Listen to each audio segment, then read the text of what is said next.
As mentioned, the EHR is now programmed to help you reassess the patient. So it's timed anywhere between 15 and 30 minutes if it's IV administration, IM sub-Q administration of a pain medication, and then 1 to 2 hours later for anything oral.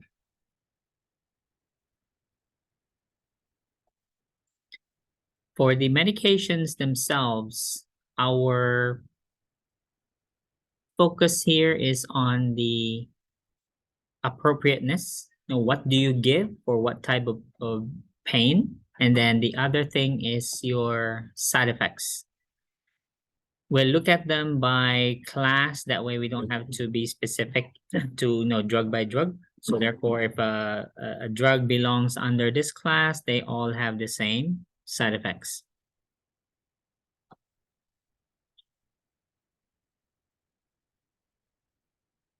Let's start with non-opioids. Now, very seldom will you see a patient with only one pain medication order. For surgical patients, post-op patients, usually the trend now is we still have the PRN. Do you know what PRN means? Yes. Do you know what it stands for? No. What does the acronym PRN really mean? It means as needed, right? Yeah, But what does it stand for? Okay, look it up. Okay. The meaning is as the need arises. Okay, I think it's Greek or Latin. Okay. So we always approach the pain management with multimodal, meaning we just don't grab the MAR and then look for pain medication. Please don't forget, we have nursing interventions for pain, like you have your massage, distraction, music therapy. Okay, so we have relaxation, music. We have different ways to decrease pain. The preferred route is always oral. We prefer oral because are you keeping the patient in the hospital forever? We're gonna have to send them home eventually. We can't give them parenteral routes at home. So oral as much as possible.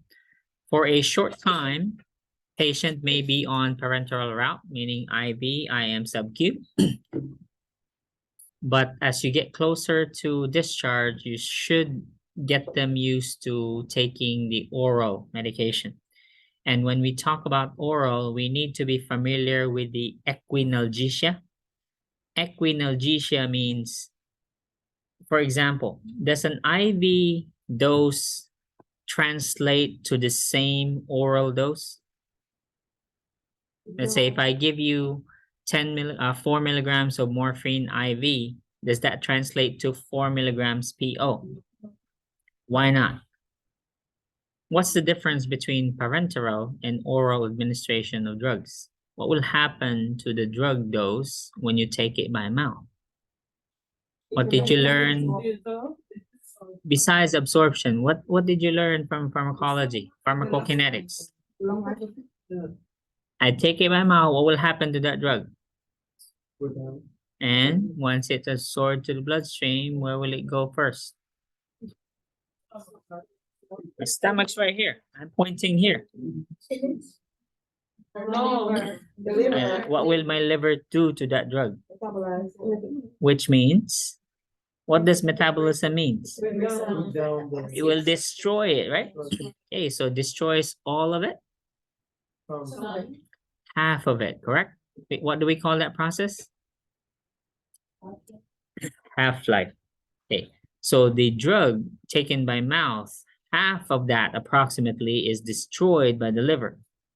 So therefore, only half remains. So again, 4 milligrams IV, will that be the same 4 milligrams by mouth? No. Of course, it'll be much higher orally. We'll get to that. It's just a short table.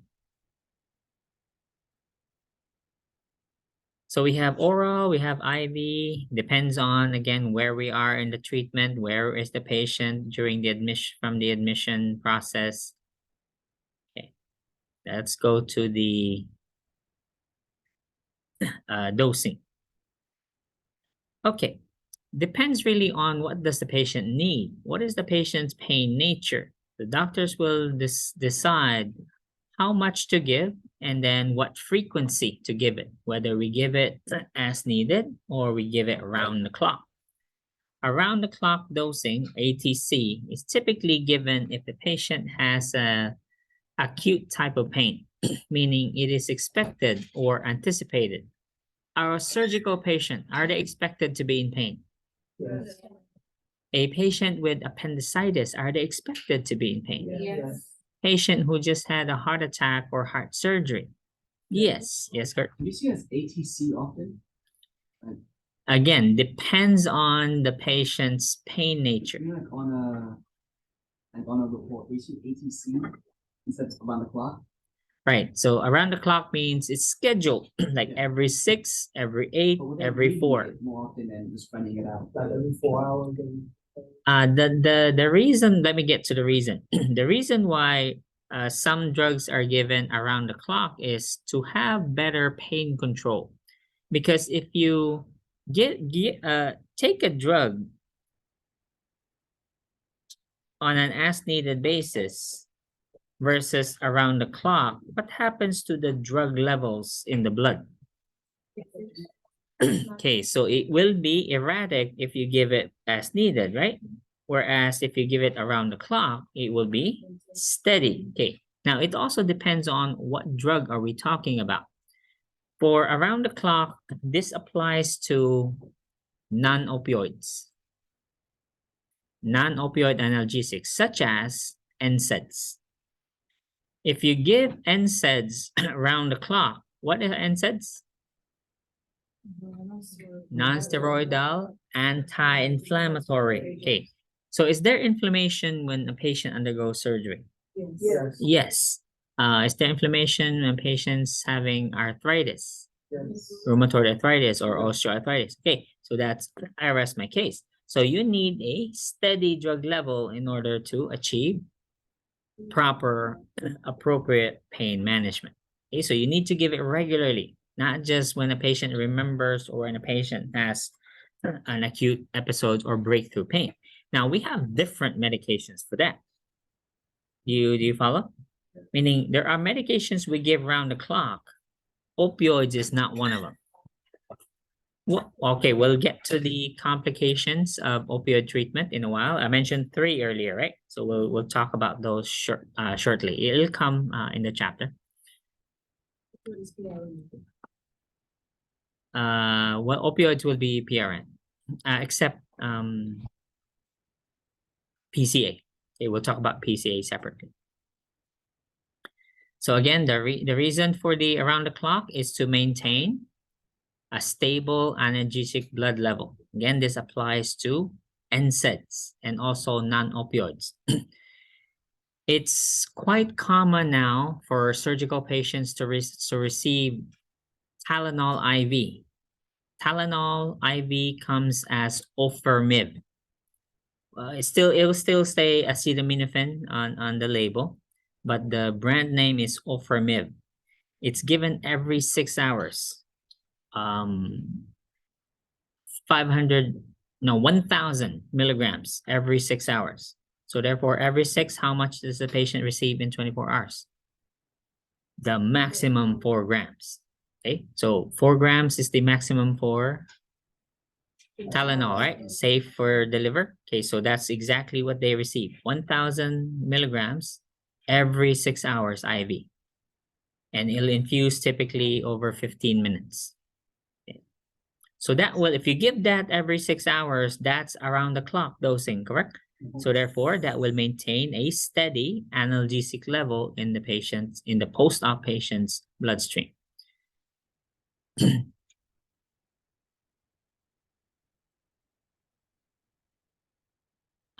I was actually part of this, so I'm kind of dating myself. So I was part of, my hospital was part of the trial for Ofirmib. When they started giving, when the IV Tylenol was in its trial phase, patient trial, that's phase 3 of any drug trial. So our hospitals was one of those beta testing sites. Okay, so we were the ones giving these to select patients. We were still in the experimental stage. We chose which patients to give these, and then we compared and then we took part also. They as participants, they gave us the data. Oh, see, with these surgeries here, the appendicitis versus and then they concluded it was only given to gastric bypass, appendicitis, and gallbladder surgery, cholecystectomy. It did not work for orthopedics. We gave it to orthopedics. Orthopedic patients still had uncontrolled pain. Okay, so that was the trial. So it was good, Of course, our names were not on there, but we were in the credits, like St. Joseph's Memorial Hospital. Thank you to the following. It's our hospital. PCA. There are 3 things in PCA. First of all, let's look at the indication. Who can receive PCA? Anybody. Doctor decides who gets PCA. Typically for hard to control pain types, patients also with difficulty and a severe pain, let's say patients with sickle cell anemia, who are in sickle cell crisis, that's severe pain. Patients with orthopedic surgeries, because those are very painful. Knee, hips, very painful. And open heart surgery patients also receive PCA. And those are the common ones. So what is PCA? This is done by self-administering doses. Because it's self-administration, what is one very important requirement? Patient must be able to do what? You don't even need a finger. That's not a requirement. Finger and a thumb is not a requirement. Educated? Education. Yeah, but you can educate anybody, but what's the more important thing? Their ability to use it. Can the patient use it? Do they know when to press the button, right? So therefore, the requirement is cognitive ability. Can you give this to a dementia patient? No. No matter how many fingers you give a dementia patient, can they use a PCA? No. As an infant? No. No, the only requirement is cognitive ability. That's it. You don't need a finger. You may ask, how are they going to press the button? There are other ways to use to activate the drug. You don't need to activate it by fingers. Let's say a paraplegic, a quadriplegic, paralyzed from the neck down. Don't tell me they can't have a PCA. They can. Okay, so we have straw activated PCAs. You just put a straw in their mouth and then they blow into that straw. It will activate the PCA. All right. So we have just like it's part of the American Disabilities Act. So it's a requirement now. So you equip all the equipment that way patients with disabilities can use them. Just like our cars now. If you're quadriplegic, you can't use your legs. That means you can't drive a car? Yeah, you can drive one. Yeah, we have hand controls now for the accelerator and the brake. That's been around since the early 80s.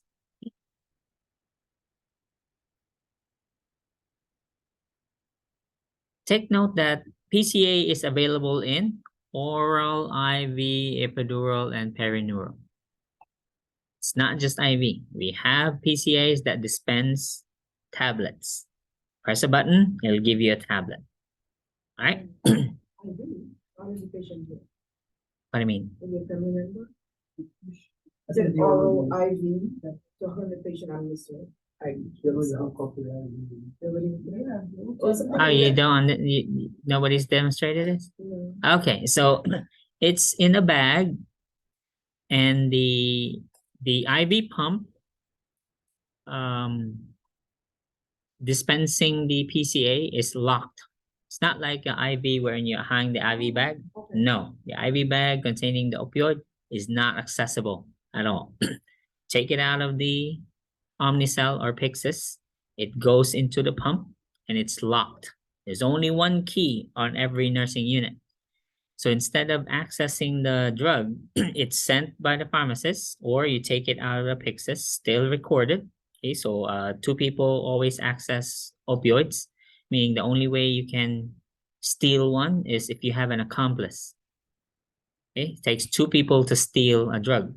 And in both instances, both people who access it access with their biometrics, with their login. So therefore, we know exactly who took it, who took the key, who took the opioid. All right, there's always two people. So for you to steal, it's never one person. Long ago, yeah, you can steal stuff by yourself, but not anymore. You need an accomplice today because you can't access it without a witness. So that means if some hokey pokey is going on, there's two people involved, okay? Unless that second person is totally naive. Okay? Like if I just ask Brianna, for instance, hey, Brianna, hey, can you put your finger in here? What's that? It's just a routine, you know? Just want a finger, right? So, and of course, no nurse is that naive or stupid, right? So we put that into the pump, again, locked, only one key available, and we return the key to the Pyxis also because you need to log in also to access the key. So all PCA pumps have a lock and a key, only one key. After you use the key, you return it.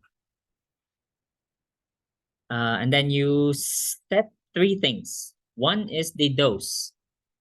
How many milligrams per dose?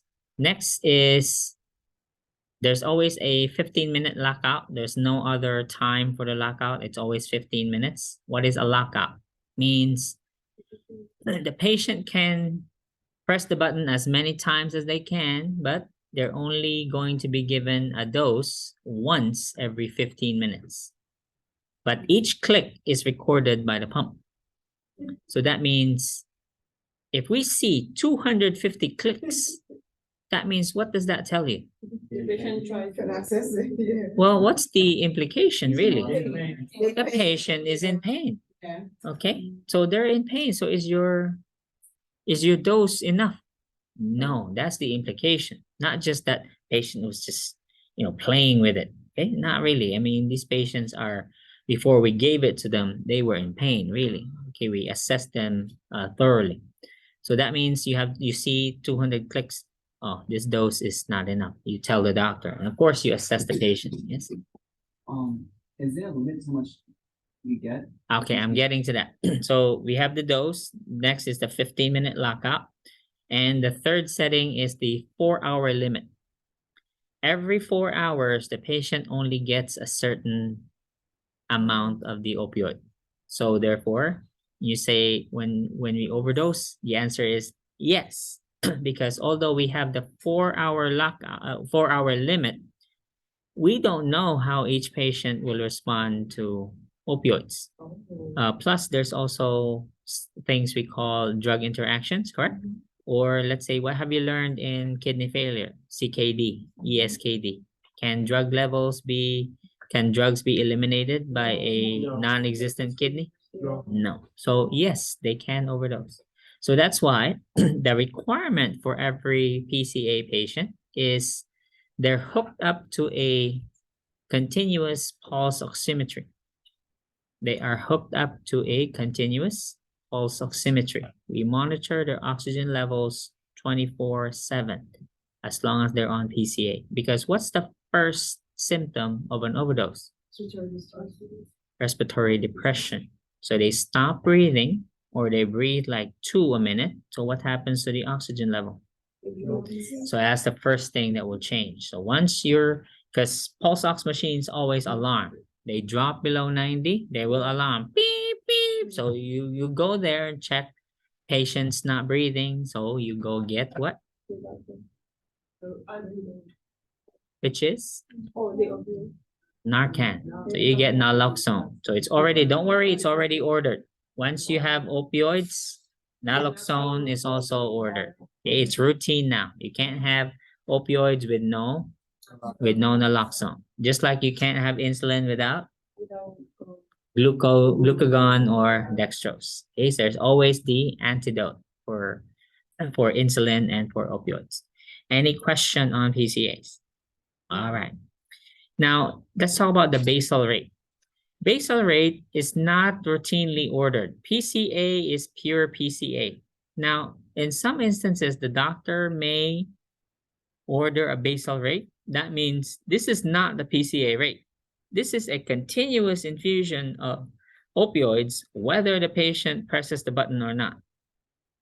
Again, not all patients will receive a basal rate. In the event that the doctor, in the rare event that the doctor orders a basal rate, it's usually like 1 milligram every hour. Okay, or is there, say 0.5 milligrams every hour, continuous infusion.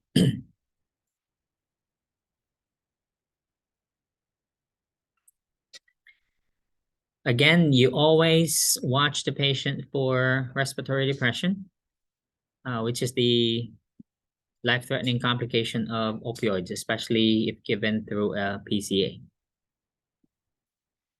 Okay, you mentioned something very bad earlier. Very bad for the patient. You said someone's pressing the button for them? Okay, no, you cannot have PCA by proxy. This is not allowed. A patient's family member, a spouse, a child, a nurse, a CNA cannot press the button for the patient. Patient has to activate that button for themselves. They can't do it due to a cognitive issue. Do they deserve a PCA? No. No, take that PCA away. It's only for people. Only for people who can use this. Because is this dangerous? Yes. Yes, you're pressing a button for someone who doesn't even need it. Right? You're deciding. Do you decide for the patient's pain? Like, he's in pain. I know it. I can feel it. So the mention is My definitely instinct. will get that. No. So here. This reinforces PCA patient use only, and unauthorized activation of PCA device by anyone other than the PCA should be discouraged.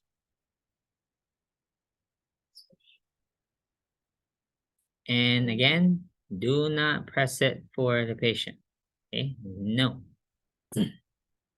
If they can't use it, they shouldn't have had it in the first place. This is a safety issue. All right, we have two types of analgesics. We have opioids and non-opioids, and we have a third category of pain medications called adjuvants. Adjuvants, by very nature, if you look in the drug book, these adjuvant drugs are not for pain at all. Again, they are not for pain at all. However, they are used for co-analgesia, meaning by their nature, they can help relieve pain by relieving the unpleasant effects of pain. For instance, if you've been in pain for 10 years, what happens to your sleeping habits? So can you help with some, okay, does it help if I give you some sleeping pills? Yeah. If you have some depression already from your life, the quality of life you've been having, can we treat that? Yes. So these are what we mean by adjuvants, meaning, yes, this is not for pain. However, can they help with the overall pain management? Yes. Let's start with non-opioids. So we have acetaminophen and NSAIDs. They are not the same. Tylenol is not an NSAID. Are we clear? Okay. Tylenol is analgesic on its own, a different category. Aspirin technically is an NSAID. However, do we use aspirin nowadays for pain? No. You still see some old people let's say boomers still taking aspirin because during their time, that was what was available. Okay, they took aspirin for pain. Nowadays, doctors do not prescribe aspirin for pain. It's only used for MI prophylaxis. So if you have coronary artery disease, if you have a history of stroke or at risk, high risk for stroke, then you prescribe aspirin. It's not for pain. Are we clear? Okay, nobody prescribes aspirin for pain now, not unless the patient is self-medicating. Are we clear? All right. So we have Tylenol and then NSAIDs. We have several types of NSAIDs. And each type of NSAID have a different mechanism of action. They may be used alone or in combination with opioids. First is for Tylenol. Again, the limit is how much in a 24-hour period? In 24 hours? Daily, how much is the limit? 4 grams.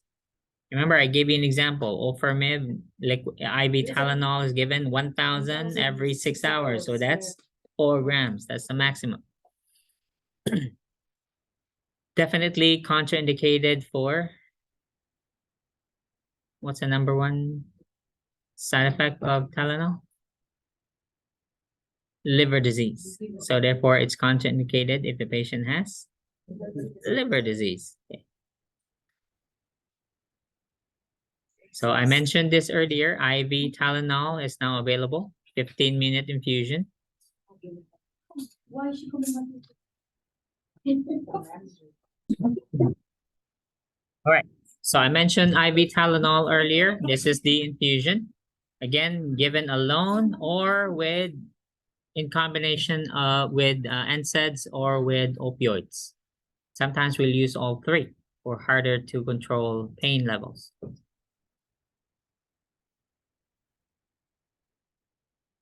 So we know what's the single most dangerous side effect of Tylenol? Liver toxicity, liver disease.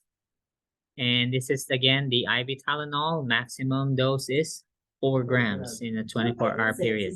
We'll get to that. Okay. NSAIDs. NSAIDs work by inhibiting prostaglandin synthesis. What is prostaglandin?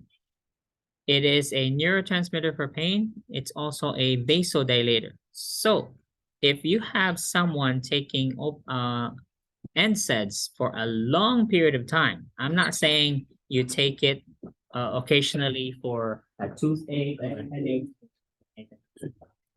This is for long term. If somebody takes it long term, who are likely to take this long term? Who will be popping NSAIDs long term? Osteoarthritis patients, rheumatoid arthritis patients, okay? Because they have joint pain, so they'll be taking NSAIDs. Now, if they do that, not knowing the harmful side effects of NSAIDs, first of all, let's look at the forms. So you're familiar with what are NSAIDs. So these are the common over-the-counter NSAIDs. Ibuprofen, naproxen, celecoxib, all over the counter. There is a topical one called diclofenac. Maybe you're familiar with the brand name. It starts with a V. It's like a cream? Yeah, like a gel. It's a gel. Yeah, it looks like glue.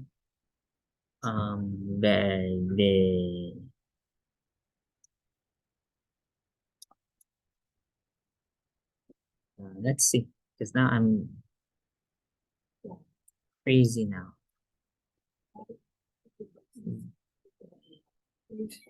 Start with an F or... Oh, Voltaren.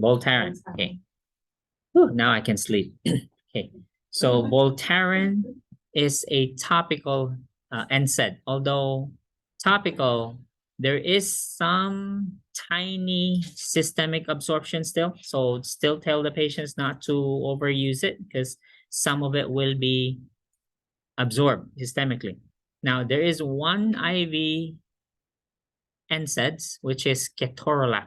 This is the only one IV form. Ketorolac is IV NSAID. Now, because they're all NSAIDs, they will have the same side effects. Let's go to the side effects. Tylenol, liver damage, so that's that. Let's go now to the NSAIDs. First, I mentioned prostaglandins, right? So prostaglandin is not only a transmitter for pain, but it also is a vasodilator. Now, what is the purpose of prostaglandin in the GI tract? It causes vasodilation as well as vasodilation in the nephrons of the kidneys. Now, our nephrons, can you see nephrons? Are they visible? No. They're microscopic, right? Yeah. So therefore, if nephrons have a blood supply, what can you say about the size of those blood vessels supplying the nephrons? Even tinier, okay? So therefore, are they affected by the lack of prostaglandin? Yes. What will happen to blood supply to the nephrons, therefore, if you're taking NSAIDs? No. Can it damage and kill the nephrons? Yes. Yes, let's go to the GI. So how come our GI tract, our stomach especially, is not affected by the hydrochloric acid that it is producing? Lining. I mean, hydrochloric acid, who lives in the islands here? Who, okay, what do you use to clean toilets over there? Hydrochloric acid too, right? And then when you pour it over the tiles, it whitens it like clouds, like cloud white. And then how does it do it? It foams up, right? And then there's this toxic smoke, fumes, literally whatever is on there, mold or poop in the creases in the tile, they're gone. That's how hydrochloric acid works. It melts metal and everything. How come our stomach can withstand that? So I can say, Man, we have it in there. How come it's not destroying? It's not melting the stomach. the lining. What is on the lining? Mucus. Okay, so we have a mucosal barrier and some cells have to be producing those mucus, right? So, so those are called the goblet cells in the GI tract. So especially in the stomach, they are microscopic. So therefore, the blood vessels there are also microscopic. They're also affected by NSAIDs. So two major consequences of taking NSAIDs regularly for a long period of time are ulcers and kidney damage. Okay? Right, so it causes ulcers and then eventually ulcers will bleed. Now you have GI bleed. And then the other is kidney disease. So patient will go into chronic kidney disease. Another consequence is heart disease. So studies have shown that people who take NSAIDs regularly and they have a cardiac disease, it will lead to a heart attack. All right. So those are the three major. There are others, of course, but we focus on the major harmful side effects of NSAIDs. And because they're over the counter, can they possibly occur? Yeah. Do all people understand this paragraph in chapter 9? No. No, they didn't read Hinkle.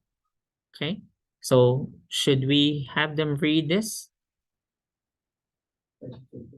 We should.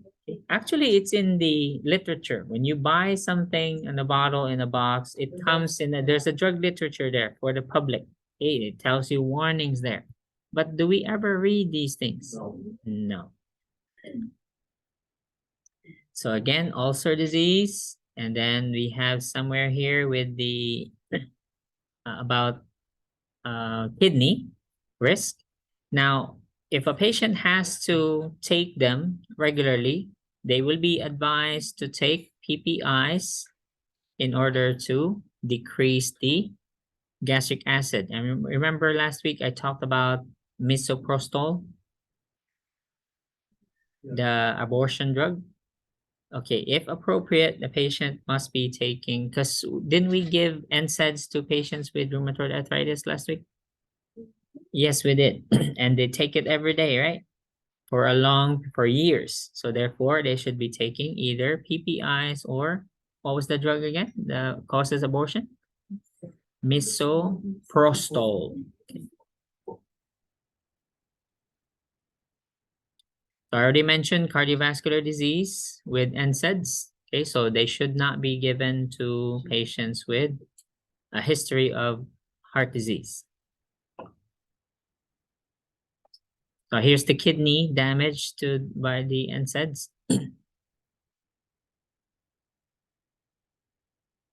And of course, the increased bleeding time, similar to aspirin. Let's go to opioid. Any question on NSAIDs? To opioids now.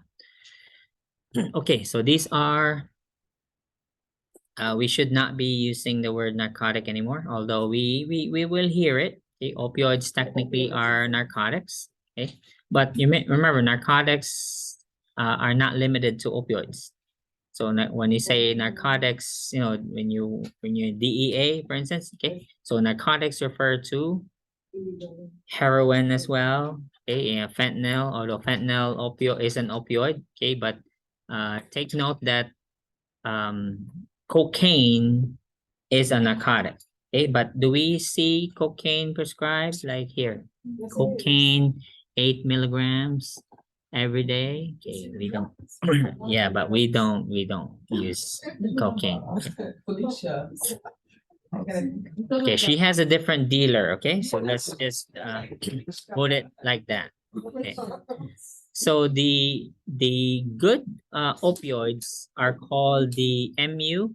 MU refer to receptors in the brain. Okay, MU, and then we have agonist, antagonist opioids. Okay, so there are different types of opioids. Now, these opioids here, which are true MU agonist opioids, include morphine, hydromorphone, hydrocodone, fentanyl, oxycodone, methadone. These drugs have no analgesic ceiling. What did I say? No? Okay. When we say analgesic ceiling, what is that called? The ceiling. What does the ceiling do? Why is there a ceiling there? Why do we have a ceiling? What's the purpose of that thing? To protect. Protect us from what? From the sunlight. Okay, and what is it preventing us from doing? Reaching. Reaching the other side. Okay, so therefore, so that's the limit, right? You agree? That's as far as we can go up in this room. In fact, in this entire floor, that ceiling is the limit. So when we say analgesic ceiling, and I said, these drugs I highlighted, the true MU agonists, have no analgesic ceiling. Do they have a dose limit? No. No dose limit. Now, let me help you understand. When we say no dose limit, means that, have you heard of tolerance? Oh. What does tolerance mean? The body adapts. Okay, so therefore, the more you use something, the more, yeah, and then the more doses or amounts you need, right, to achieve the same satisfaction. So let's say, who drinks here? Okay, the first time you drank, how old were you?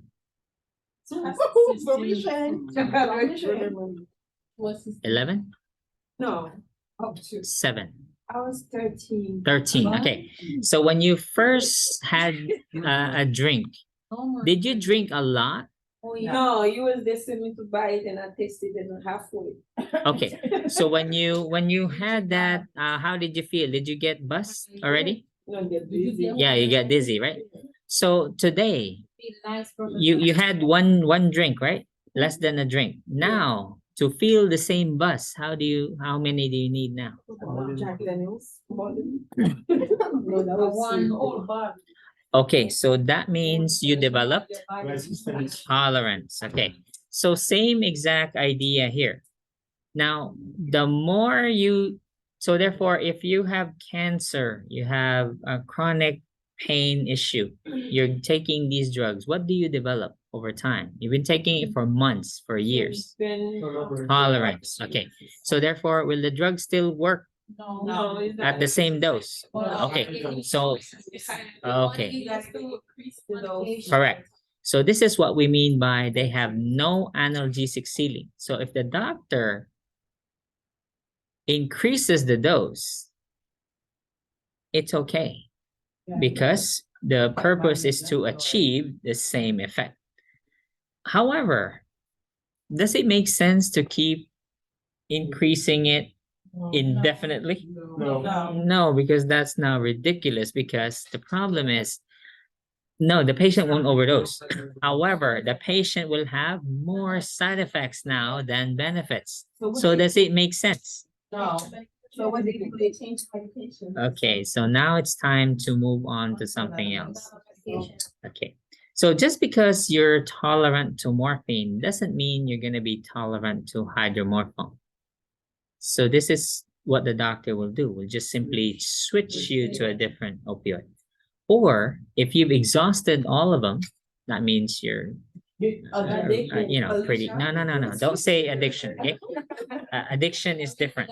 Okay, let's take that out. We'll talk about addiction separately. Okay, so let's just stick with tolerance first. Let me finish first. So we have opioids. So the doctor increases the dose because you need it. There you won't overdose. There is no analgesic ceiling for these things. However, because you've become tolerant, now these things have side effects. Now the side effects will be the limit here, not the drug. So we will switch or limit the dose not because of the drug, because there is no limit. There is no analgesic ceiling. You have to limit it because of the side effects, namely constipation. Respiratory, although respiratory depression is not likely here because you've been taking, you're tolerant, but you'll have nausea, vomiting, things like that. Number one annoying side effect is the constipation. Okay, that would be the reason why it's time to switch. Okay, it's not doesn't make sense putting you on the same one now. Okay, your question was? Yes, the ones coming from pharmaceutical companies, not the ones made in a lab in the basement. Yes, yeah. It's among others. We'll get to that further down in the chapter. All right. Now there are non-mu agonist opioids, and the examples are the following. They're not very popular because they have an analgesic ceiling. There's a limit to these things because the more you take them, then the more unpleasant things become, and they don't really work. Plus, like for example, I received nalbuphine, which is Nubain. It didn't. It was more unpleasant than anything. I mean, the pain went away because now I'm annoyed by how I was feeling. Okay, so I don't have the pain anymore because I was I didn't feel comfortable. Like, what am I feeling? No, not really. But anyway, so they're not the same. Okay, so these are the true mu agonist opioids, and these are not very popular because, again, of their unpleasant side effects. So I described this earlier that they alter the perception, correct, of pain. So that's how they work. All of these come from, because that's why they called opioids, because they come from opium. Okay, so the opium flower. They just have different formulations. So, for example, hydromorphone is about 5 times stronger than morphine. So they have different concentrations, but they all come from opium. It's just a matter of how did the drug company process the opium. Then they created morphine, hydromorphone, etc. But they all came from opium. So here are the unwanted side effects: constipation, nausea, vomiting, sedation, and respiratory depression. The most concerning, of course, is which one? Respiratory depression. However, over time, as the patient becomes more tolerant of the opioid, nausea, sedation, respiratory depression disappear. Meaning the longer you're on the opioid, the better you tolerate the nausea, the sedation, respiratory depression. They disappear. The only thing that remains is constipation. Constipation will never disappear. In fact, it gets worse the longer you're on opioids. So therefore, people who have to be on opioids, what is part of your plan? Stool softeners, laxatives if necessary, fiber in the diet, fluids, okay, exercise, etc. Right? So you have to take care of the bowels because you don't want to be putting a glove on, some lube, and then sticking your finger up in there. All right. So tell them, anticipate it. It's gonna cause constipation. So give them the stool softeners, etc. Of course, you don't do that without an order. But at home, of course, the patient can do. There are over-the-counter stool softeners, or things like Miralax, okay? Bulk forming. And the public is now educated on naloxone. Okay, so it comes in sprays now. That way anybody can stick a nozzle up the nose and spray it, right? So we can do that now. A child can do it. So these are life-saving forms of the drug because we still have an opioid epidemic problem. So you don't have to inject it now. So we have nasal sprays of naloxone. Just make sure you identify when to give it. Okay, so that's the most important thing. So you see someone breathing 2-4 times a minute, clearly respiratory depression, please use the naloxone. Okay? And they're made available now, okay, to the public without a prescription. Okay, let's go to a few items here. So the rest of the chapter, because we did the non-opioid, opioid, and their side effects already. So let's go to the principles in pain management.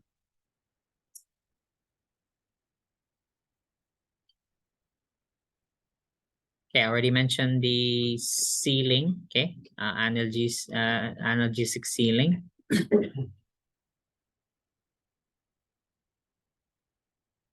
All right, so chart 9-5. Others are self-explanatory. Let me just emphasize a few things. So these are your guides, okay, or also called, you can say these are principles on how to use opioids. Okay, so preemptive analgesia. What does that mean? Preemptive.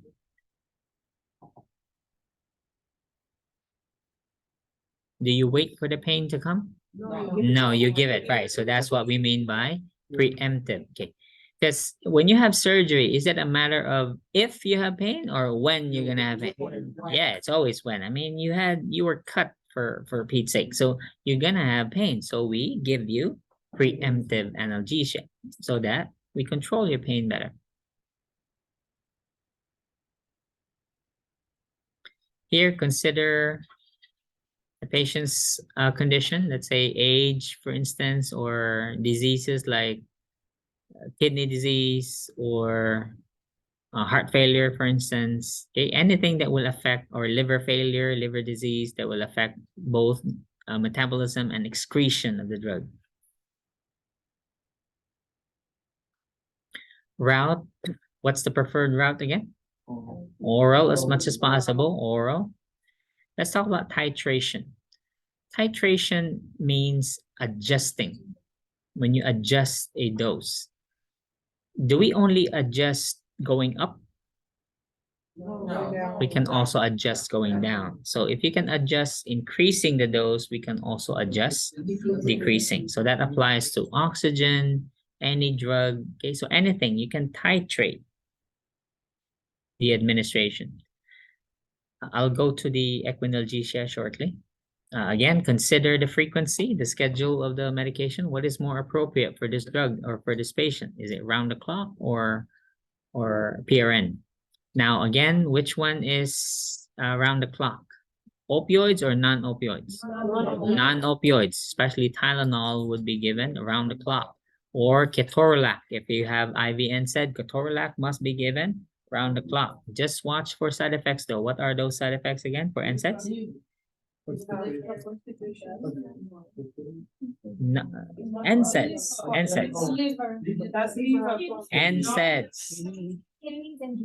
GI. Remember, Tylenol is not an NSAID. Okay, that's Tylenol is for liver, which is it's not an NSAID. Are we clear? All right. So here, titrate. You can titrate upward. You can also titrate downward. Any question about breakthrough pain? So breakthrough again, is this the same chronic pain they're experiencing? No, this is an acute type of pain on top of the chronic. Okay, we already thoroughly discussed these side effects and the rationale and the treatment for the side effects or to how to handle them or prevent them.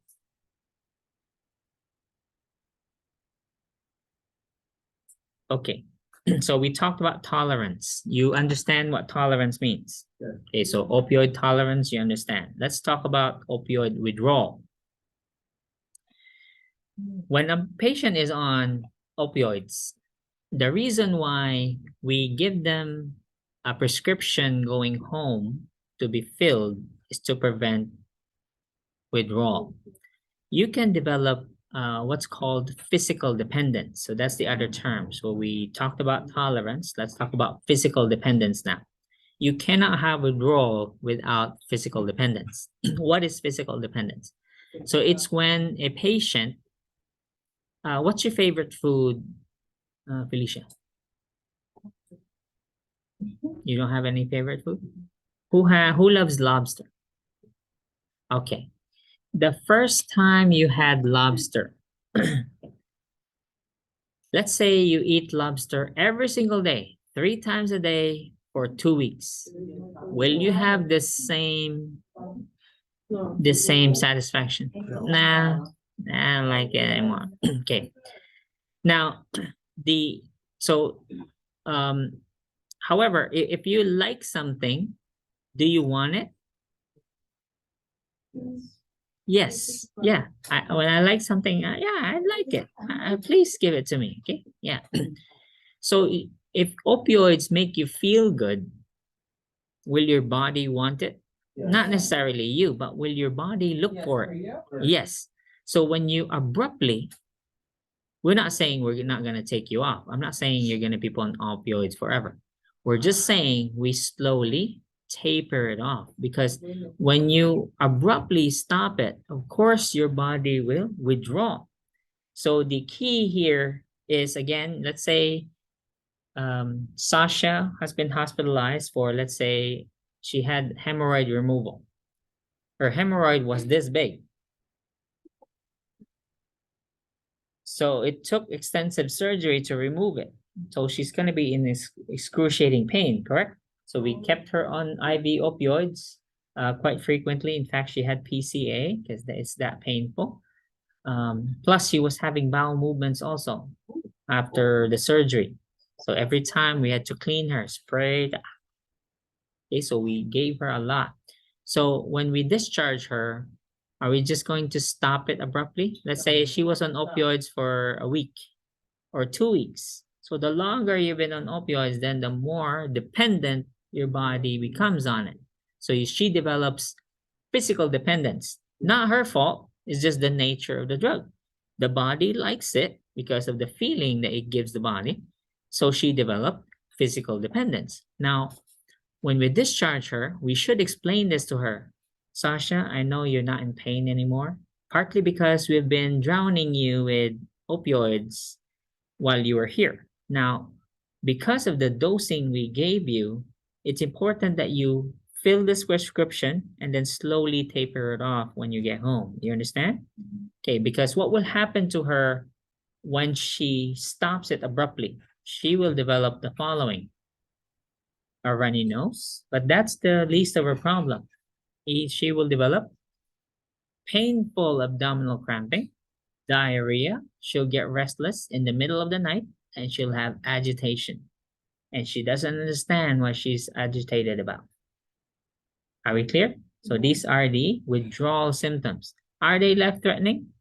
Probably not, but are they uncomfortable? Yes. Can they cause injury? Yeah, in her agitation, can she possibly stab somebody? Okay, or if she has a gun at home, can she shoot somebody? All in the name of withdrawal. Okay, so is it dangerous to have withdrawal? Yeah, probably it won't kill her, but it will kill somebody else. Yes, if she doesn't harm herself, she may harm somebody else, and she has no idea what she's doing.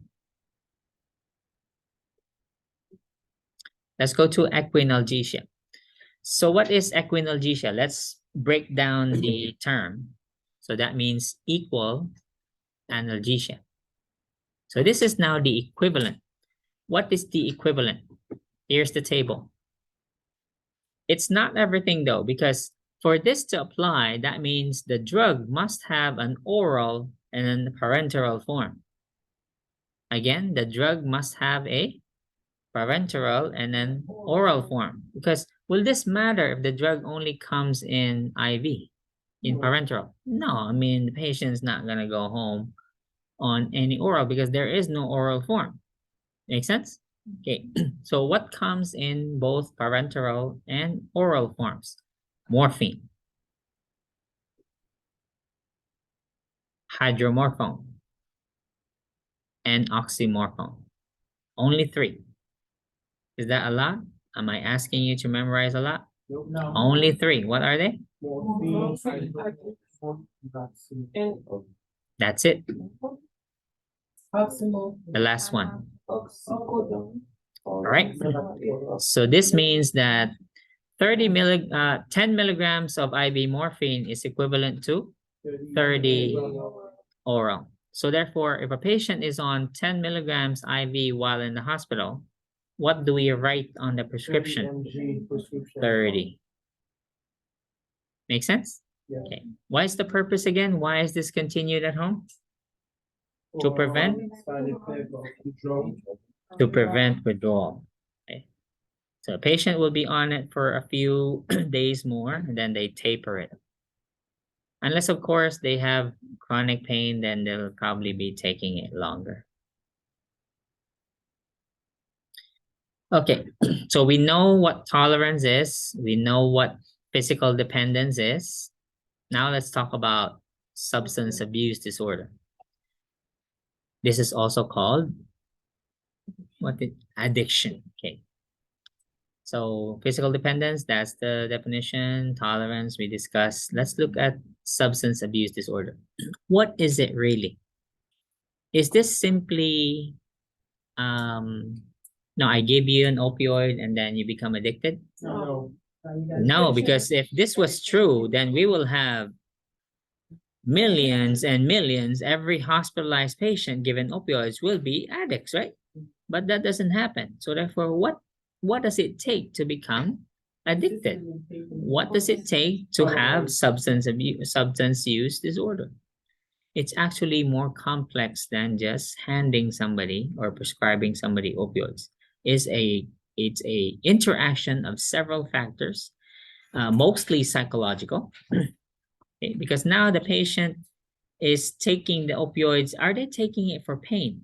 No. They have no more pain. They're now taking it for, right. So the definition is chronic, relapsing, treatable. That's the nice thing about it. It is treatable neurologic disease. So is it still a pain issue? No. It's a treatable neurologic condition.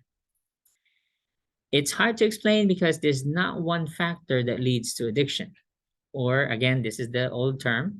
The new term now is called substance use disorder.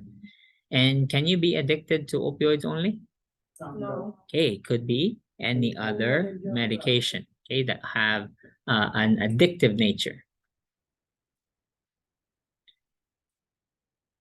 So here, the patient will have impaired control over use, compulsion, continued use despite harm, and then craving for the substance. Okay, so it's not just because the patient is taking opioids.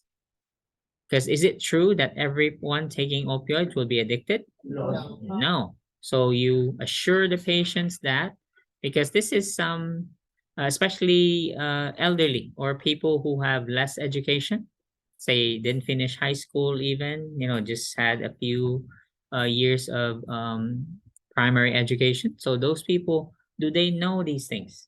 No. Okay, they'll just listen to what people say, right? The easiest thing, they listen to somebody at the gas station, for instance, or they watch some TV or the internet, okay, which is not really based on facts. Okay, so they say things and then they believe it, right? Oh, my friend told me, okay? Or their family member, for instance.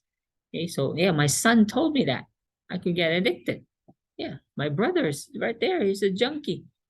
Yeah, I don't want to become like him. Okay, so explain to them that for them to receive appropriate pain management, they should understand how opioids work and explain, as best you can, what leads to substance use disorder or addiction.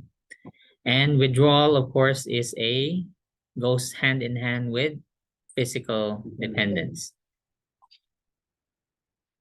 We'll skip pseudo addiction because it's not really addiction. This term here helps you decide on how much to give. Main difference, what is the difference between somebody who's naive? What do we mean by naive? Innocent, ignorant, right? Yeah, clueless. Okay, so that's naive. So when you're opioid naive, that means, do you have experience with opioids? No, you don't have much experience with it. You hardly took it, probably never took it, or maybe you took it periodically when you gave birth or when you had surgery. That's it. That's your experience with opioids. So you're considered naive. Tolerant patients are veterans. These people take opioids regularly. Okay. So therefore, who will you monitor for respiratory depression? A naive or a tolerant patient? The naive. The tolerant patient, they won't show any depression. Okay? Yeah, they're used to it. What will they both have though? Always. Constipation. Okay, constipation never goes away. It'll be there to stay forever. This is a not really common phenomenon, paradoxical. Anyway, I won't test it. Now take note, I forgot to mention this with naloxone. When you give Narcan to somebody, what happens to the pain level? It increases the pain level because what does the Narcan do? Reverses all the effects of the opioids, including the pain level will come back. So what do you do now? You gave naloxone, now the pain's back. What do you do? Give them opioid again. This time, we'll just watch the dose. Okay?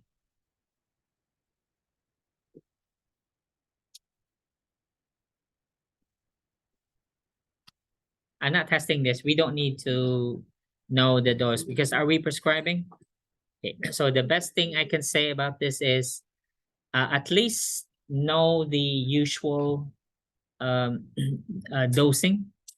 Although this one doesn't give you the dose, this is just the time period for the onset, peak, and duration. But just let's say in hydromorphone versus morphine, what did I say is how strong is hydromorphone? Stronger than morphine. How much stronger? About 5 times. Okay, keep that in mind. Hydromorphone is 5 times stronger than morphine. So therefore, how much is the usual dose? Okay, so that means 1 milligram of hydromorphone, is that a lot? Yes. Yes, okay, keep that in mind. 1 is a lot, right? How much more? 4. Okay, so people getting 1-2 milligrams of Dilaudid, which is hydromorphone, that's pretty strong. Okay, again, consider also, is this patient naive or tolerant? Okay, so if you get an order hydromorphone 4 milligrams and look at the patient, look at the history. Oh, tolerant. Patient can handle this, but first time you get an order 4 milligrams, should you be careful? Yes. Yeah, you should probably question, hey, doctor, you want to start with like 1 maybe? Hey, this patient is, 88-year-old and doesn't have any history of opioids. Okay? And never lie to the patient. Always be truthful. Let me just give you a story and then that's it for Patient don't lie first.